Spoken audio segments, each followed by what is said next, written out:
नमस्ते छात्रों, आज हम मिलिंग मशीन में work holding devices milling machine की पढ़ेंगे। वर्क होल्डिंग डिवाइसेस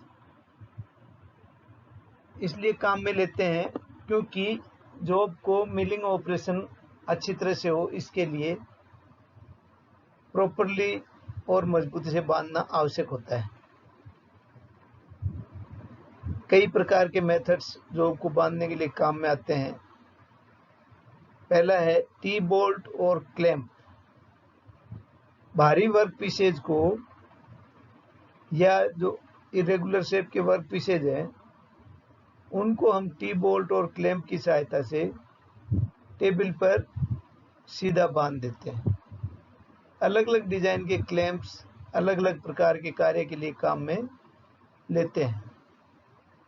दूसरा, जहां पे हमें टेबल की एक्सिस से राइट एंगल पे मिलिंग करनी होती है, वहां पर हम एंगल प्लेट की सहायता से जॉब को बांधते हैं।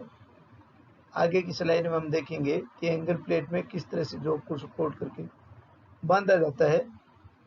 टिल्टिंग टाइप की एंगल प्लेट भी काम में लेते हैं, जिसमें कि उसका एक फेस से इस तरह से एडजस्ट किया जाता है जिससे कि जॉब को किसी एंगल पे मिलिंग करनी हो तो भी उसको सपोर्ट मिल सके।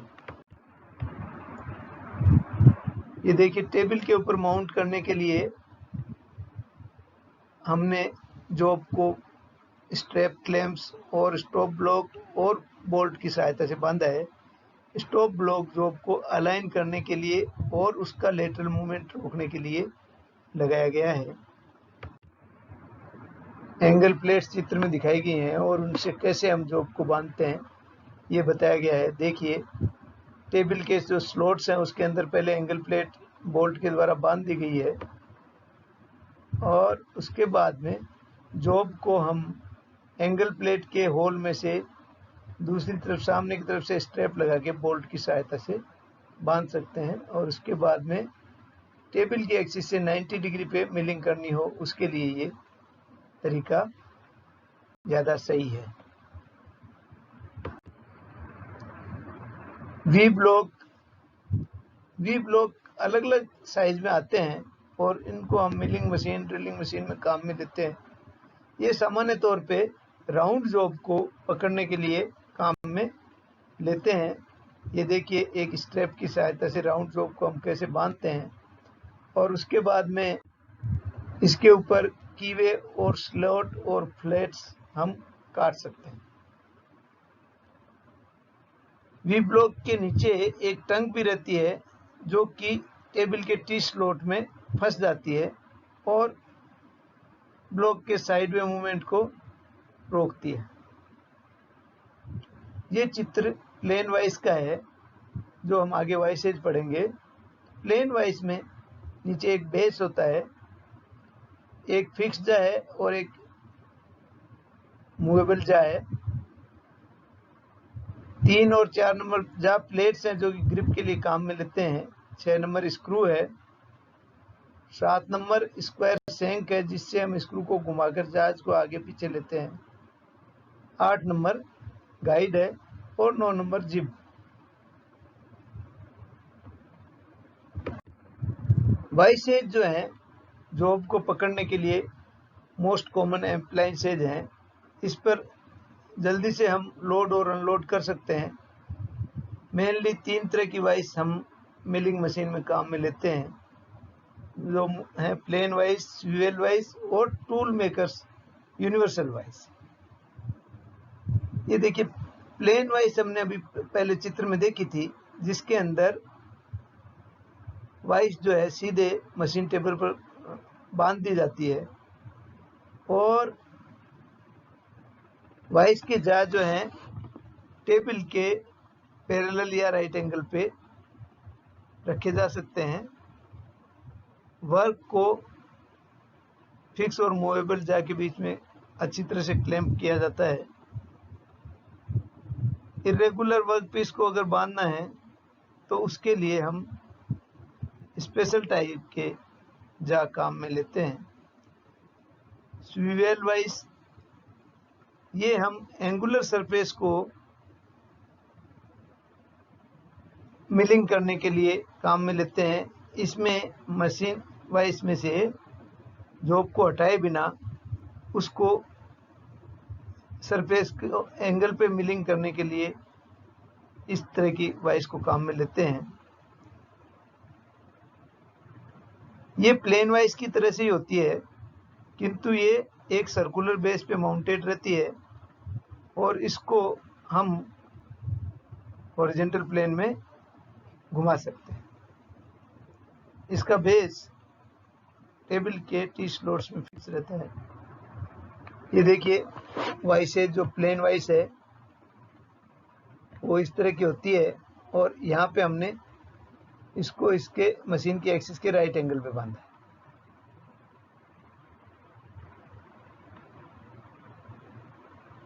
प्लेन मिलिंग वाइस जो है,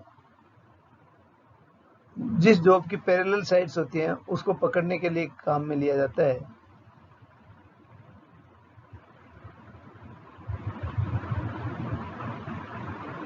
स्वीवेल टाइप की वाइस के लिए प्लेन मिलिंग वाइस के नीचे ये देखिए स्वीवेल इस तरह का बेस होता है। स्वीवेल बेस जो है डिक्रीज में ग्रेजुएटेड रहता है और वाइस को घूमने के हॉरिजॉन्टल प्लेन में घूमने में सहायता करता है। लेकिन इसमें चूंकि बोल्ट के द्वारा बांधा जाता है इसलिए हैवी कट लगाने से बचना चाहिए, नहीं तो जो है इसकी इतनी रिजिडिटी नहीं होती है कि वो कटिंग फोर्स को उस पर्टिकुलर एंगल के ऊपर होल्ड करके जॉब को रख सके। जहां पे हॉरिजॉन्टल प्लेन में एंगल देने के अलावा वर्टिकल प्लेन में भी एंगल की आवश्यकता होती है, वहां पे हमें यूनिवर्सल मिलिंग वाइस की जरूरत होती है और ये इसके सहायता से हम इसको वर्टिकल प्लेन में भी 90 डिग्री तक हम घुमा सकते हैं और हॉरिजॉन्टल प्लेन में 360 डिग्री घुमाने के अलावा। तो इसमें किसी भी तरह का कंपाउंड एंगल जॉब के ऊपर देकर मिलिंग किया जा सकता है। ये देखिए वही टूल मेकर्स जो वाइस यूनिवर्सल वाइस दिखाई गई है, इसमें बेस है, ये फिक्स जा है, ये 3 और 4 जा प्लेट है, वही जो मेन वाइस में था उसी तरह का है। 5 नंबर मूवेबल जा है, 6 नंबर स्क्रू है, 7 नंबर स्क्वायर शैंक है, 8 नंबर गाइड्स हैं, 9 नंबर जिब है और 10 नंबर हैंडल है। और इसमें यहाँ पे हम देख रहे हैं, ये देखिए ये हॉरिजॉन्टल प्लेन में घुमाने का अरेंजमेंट किया हुआ है और ये वर्टिकल प्लेन में इस वाइस को, इस नट को ढीला करके घुमा सकते हैं।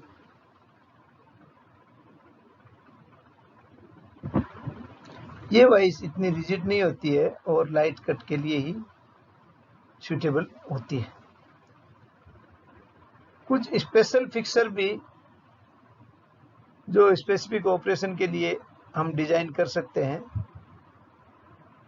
जहाँ पे कि हम बहुत ज़्यादा संख्या में आइडेंटिकल पार्ट्स को प्रोड्यूस करना है, वहाँ पे इस तरह के फिक्सर काम में लेने से लोडिंग, अनलोडिंग, क्लैंपिंग ये सब जो है आसान हो जाती है और इनका टाइम सेव होता है।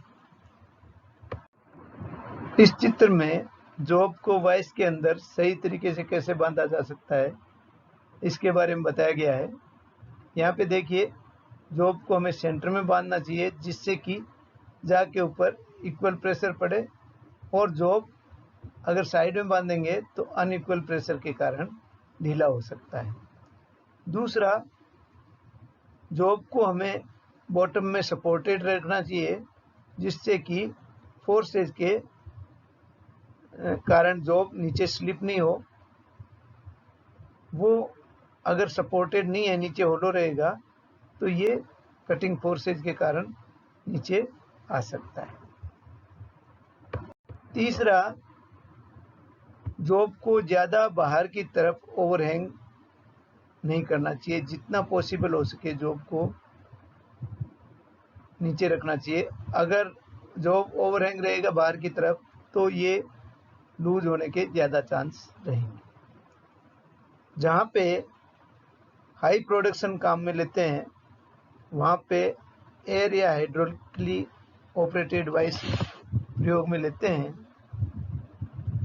इस तरह की वाइस से हम जल्दी से जार को खोल सकते हैं और बांध सकते हैं, और इसमें जो क्लैंपिंग प्रेशर होता है वो यूनिफॉर्म रहता है।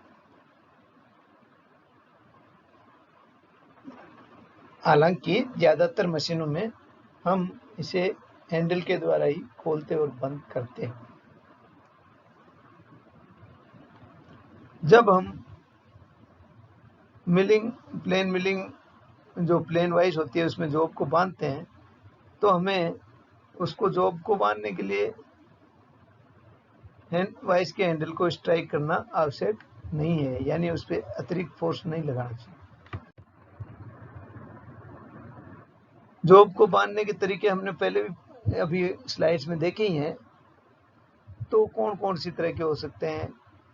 वर्क पीस को हम टेबल के ऊपर क्लैंप कर सकते हैं।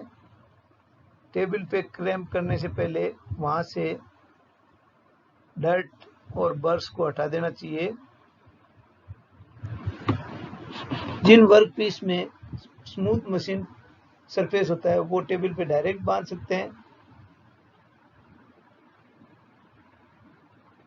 अगर अनफिनिश सरफेस रहते हैं तो टेबल फेस को हमें एक पतला नीचे में लेयर बिछाकर प्रोटेक्ट करना चाहिए। पेपर, प्लाईवुड या शीट मेटल हम सिम मटेरियल के रूप में काम में ले सकते हैं।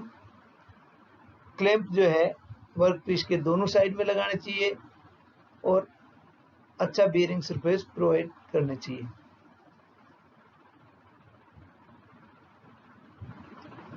क्लैंप सपोर्ट की हाइट वर्क पीस की हाइट से कम नहीं होनी चाहिए।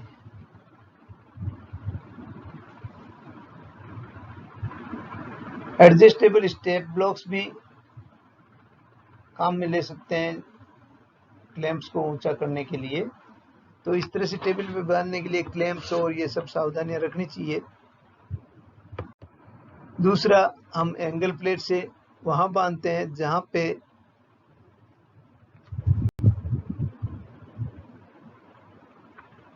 सरफेस को हम पैरेलल, परपेंडिकुलर या किसी एंगल पे मशीन करते हैं।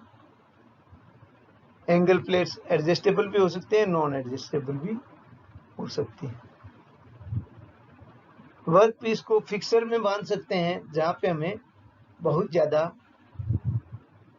क्वांटिटी में जॉब को मिल करना होता है। इसके अलावा हमने जॉब को, जो सर्कुलर जॉब होते हैं उन्हें हम सेंटर्स में पकड़ सकते हैं, और इस तरह के जॉब हो जो कि पहले से रिमिंग या बोरिंग करी हुई होती है, और इन्हें हम एक मैंड्रेल के ऊपर लगाकर सेंटर्स के बीच में रख सकते हैं। मैंड्रेल्स में टेपर होता है जो कि उसके बोर्ड होल के अंदर फिट हो जाता है। अगर जॉब लंबा है तो नीचे से एक जैक स्क्रू को काम में ले सकते हैं जिससे कि जॉब में मशीनिंग के दौरान लचक उत्पन्न नहीं हो। इंडेक्स प्लेट, जो इंडेक्स हेड होता है, उसके स्पिंडल में लेड डॉग की सहायता से हम जॉब को बांधते हैं।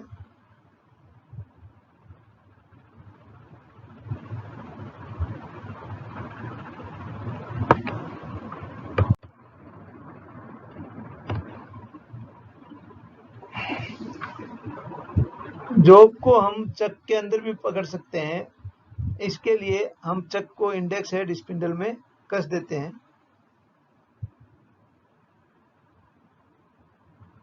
चक को इतना ज़्यादा टाइट नहीं करना चाहिए कि हमें इसके लिए रेंच बार की आवश्यकता हो वापस हटाने के लिए।